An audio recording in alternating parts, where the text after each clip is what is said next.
Our pray day comes in here, how good we feel by giving. And it's by giving that you get.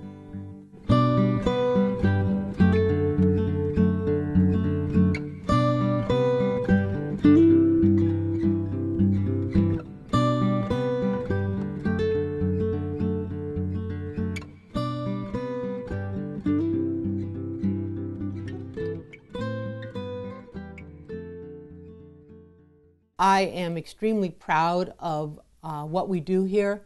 I think that what the services that we provide to our clients, they're really top-notch. What started out as a small grassroots effort in 1948 slowly grew into a national movement that literally transformed how we think about people with intellectual and developmental disabilities, and led to the birth of what is now known as the Arc of Philadelphia and PDDC. Well, basically back in the late 40s, from the history that I know, to belong to the Arc was almost one of the top-notch things you could do in Philadelphia. There was a people in the northeast part of our city who somehow took people with disabilities under their wings. They had all kinds of fundraising affairs.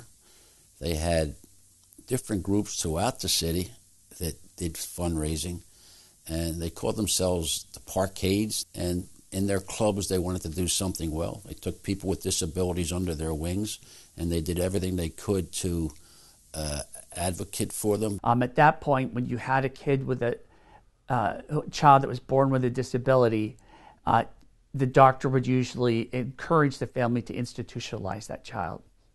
And people like Eleanor Elkin said, no, we're not going to do it.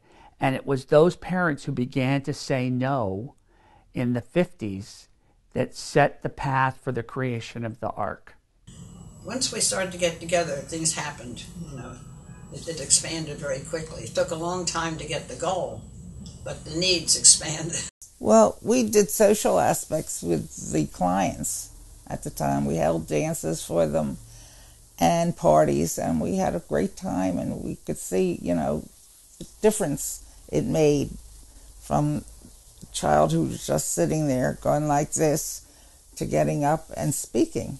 And it was very interesting and invigorating. Our long-standing history and powerful collective voice has helped shape the service landscape for people with disabilities by focusing on the founding principles of independence, inclusion, self-direction, choice, and citizenship. 64 years later, the Arc of Philadelphia and its service partner, Philadelphia Developmental Disabilities Corporation, or PDDC, continues to advocate for the equal rights and human dignity of all individuals with intellectual and developmental disabilities. I think the thing that young parents don't understand, or the community at large, and because things are relatively good now for people with intellectual disabilities. There's always need for more.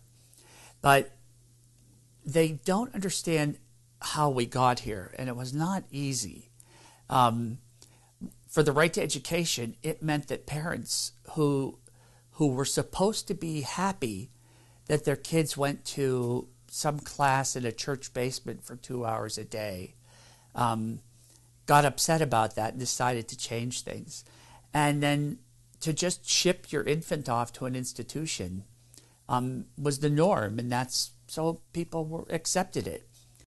And I guess the thing that hurt me the most was in Pennhurst. The really very disabled children who weren't able to do much. In some cases they were tied down, but mostly they weren't. But it was so unclean, and there were flies. It was dreadful. It was really, I don't even want to describe it. It was so bad. It was so bad. With newfound clout in the late 60s, the ARC joined with other organizations and arranged for a media campaign that shed light on the horrific conditions and abuses at state-operated institutions such as Pennhurst. Subsequent actions culminated in the ARC of Pennsylvania's Right to Human Treatment lawsuit, which eventually led to the closing of Pennhurst by the mid-'80s. After more than 20 years of advocating for the rights and human dignities of people with disabilities, this once small grassroots movement realized one of its major goals: the right to education for all. The landmark Right to Education lawsuit, which resulted in the 1972 Park Consent Decree, in which children with mental retardation are entitled to a free public education, and ultimately the Education for All Handicapped Children Act. Because there was no public education, the only place they could get it was in a facility, a large congregate facility. So we thought if we could shut that pipeline off and stop the admission of kids, then we could begin to build a critical mass of people in the community who needed services. So the right to education was the first thing. And then that led to the federal government passing the Individuals with Disabilities Education Act. In 1990, Philadelphia Developmental Disabilities Corporation was formed to enable the agency to serve more people with greater freedom from labels. PDDC provided day programming services to people with disabilities, focusing on a mission of providing vocational training and opportunities for independent, competitive employment. Everybody has some hidden talents and some potential. We have to find out what that is and unlock that. And we have programs for that. And so we enroll people in programs. We educate people on their choices. There's a huge spectrum of services, supports, and programs for people. And our primary function is to get them awareness of all those programs, advocacy, and supports that they have available to them, and let them make a choice. Then once they make a choice, we assist them in their choice so they can achieve their possibilities. The PDDC is an organization that services the people with disabilities. Two separate missions, but one common mission: to help people with disabilities. The Arc of Philadelphia and PDDC's extraordinary legacy began more than 6 decades ago with a simple premise: that people with disabilities were entitled to the same rights, human dignities, and pursuit of happiness as outlined in our national Constitution. Those early pioneers helped pave the way for the remarkable changes that would ensue. Changes that revolutionized how we treat people with disabilities. Changes that today empower people with disabilities to make choices and community connections that expand their independence and profoundly enhance the quality of their lives. It's been an amazing journey, but in the words of Eleanor Elkin, a longtime parent advocate and former president of the Arc of Pennsylvania, our work is not done. I was their neighbor for 27 years. I saw people with activities. I saw the dedication of the staff. I saw parties that were held in the parking lot. I saw fire drills that were run.